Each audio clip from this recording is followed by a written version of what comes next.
Okay, in this video, we'll be doing a very simple gait analysis explanation, and in this footage, we use this runner as a sample.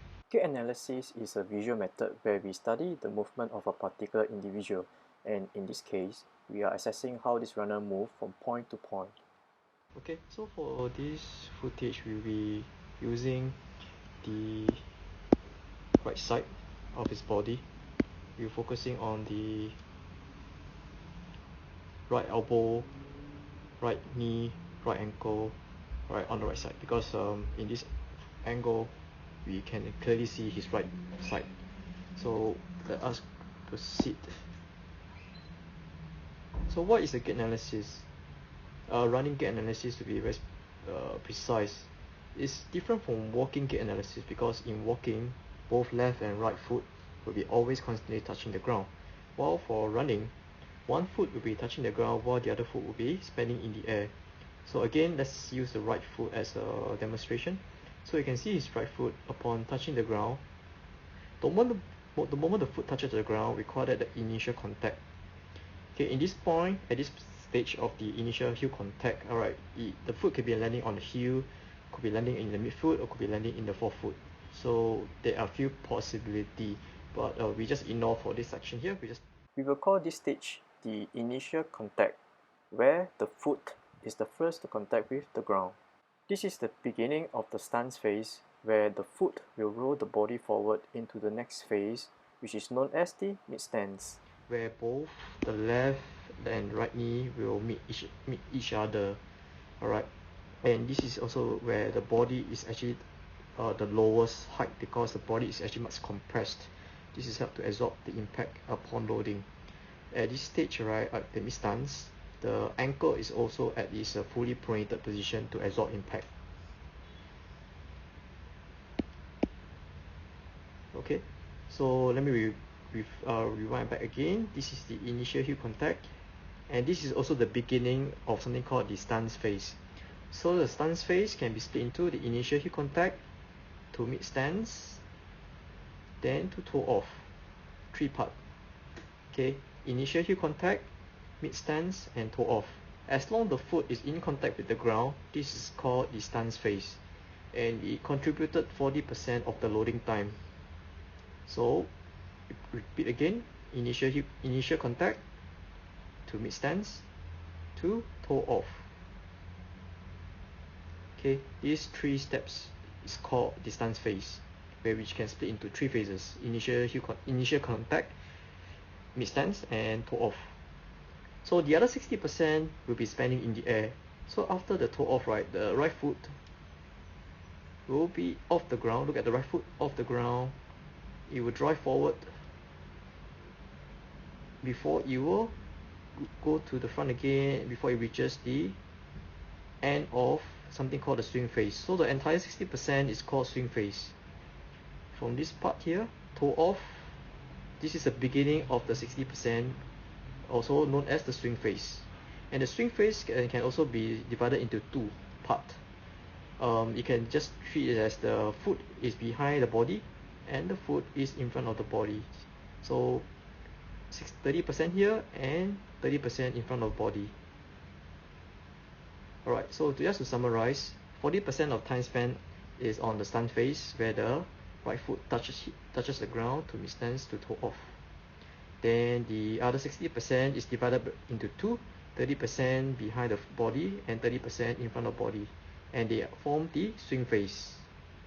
So 40%, 60%, 40%, 60%.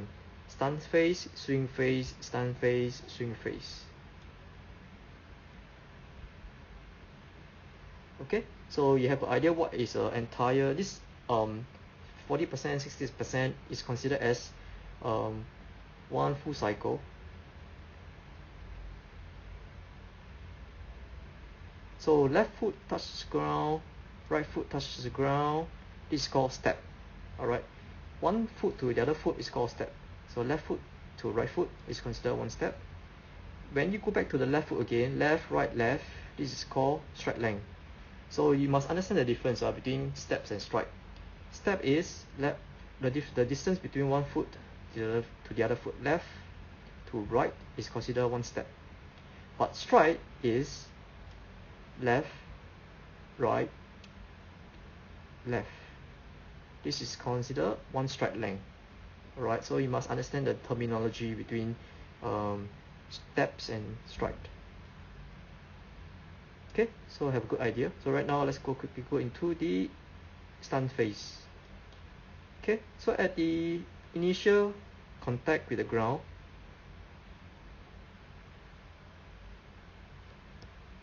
look at the placement of the ankle and the knee.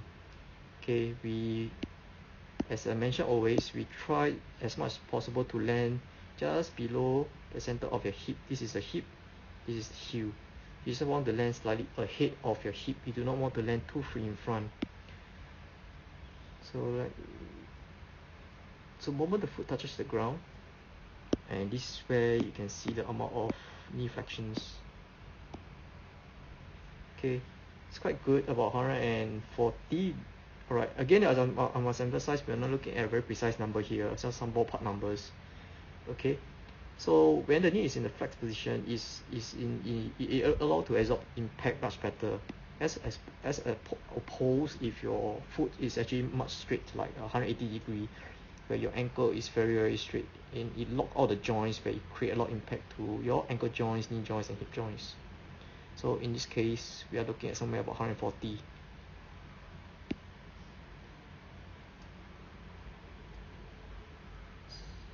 Then as the runner transit into a midstance, where you still remember when both left and right knee meet each other, okay, this is where the body is actually absorbing the most impact.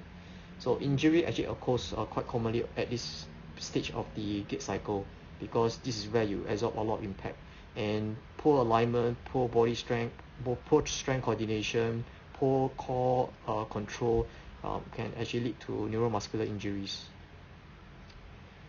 So look at it again, let's focus on the right foot. So this is the midstance. As the foot go into the toe off phase, look at the right leg, right? So at the toe off phase, we are looking at primarily the glute maximus, because the key muscle for hip extension is the glute maximus. And also we also want to look at the hamstring. Hamstring is a secondary muscle for hip extension, because the key function of hamstring is to do knee flexion. But in this case, for hip extension, it is a primary muscle.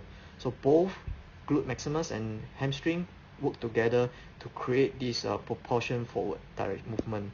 So you will see that the runner is able to push into the horizontal axis through the hip extensors. And you can see there's a very clear straight line of the hamstring and glute maximus, so the body can lean very much forward. So as after the toe off phase, the knee will go into, sorry, let me rewind back. So this is the toe off phase. You can see the right hip glute maximus and right hamstring muscle working together, then you drive forward into the knee flexions. So again, we are looking at primarily the hip flexors and the quadricep muscles. Exercises like the mountain climb, lunges, are a good form of way to build your hip extensors. So just remember, for the hip extensors are your glute maximus and your hamstring, and your hip flexors are your hip flexors and your quadricep muscles. Sorry for that corrections. And at this level, this is the hip joint, knee joint, and ankle joint. We are looking at somewhere about 88 here, close to 90 degree. A good amount of knee drive. And again, you also want to look at the elbow palm, because there's a correlationship between the elbow palm turnover rate and the step per minute of your lower limb, your foot. The higher your elbow palm, the higher the turnover rate of your arm swing, the higher the turnover rate of your lower legs. And in this position here, you can see that it's always important to be remain in the aerodynamic position. So we are looking at a very pointed elbow joint, and again a very pointed knee joint.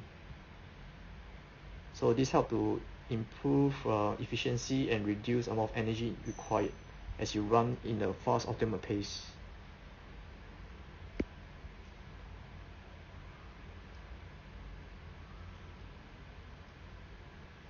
There's something runners should take note now. Again, these runners, right, as at the toe-off phase, you can see that the both legs are quite parallel to each other, which is good.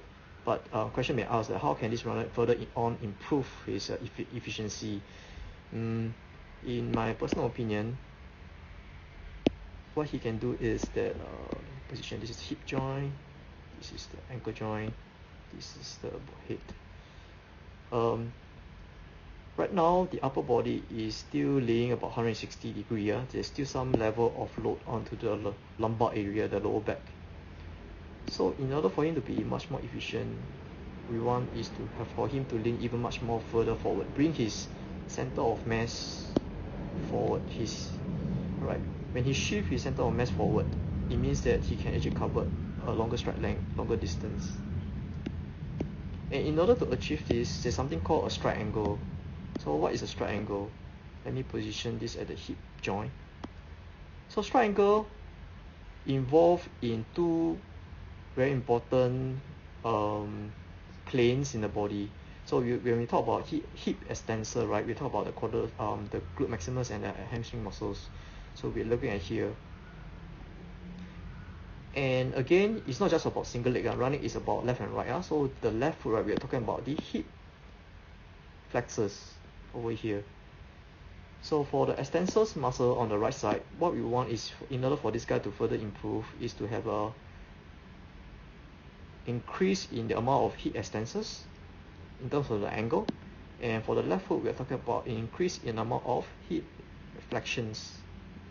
So you can see that when the angle of this called the stride angle is increased, the coverage of his stride length will also increase.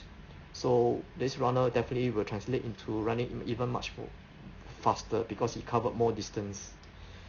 But at this point of time, so if you revert back to his original positions, it's about close to 100 degrees. So if, for example, if he can further increase by a few degrees of his hip extensors and a few degrees of his hip flexors, it may improve him by microseconds or a few millimeters. But a few millimeters translate over time, over a long distance, you actually save quite a number of minutes.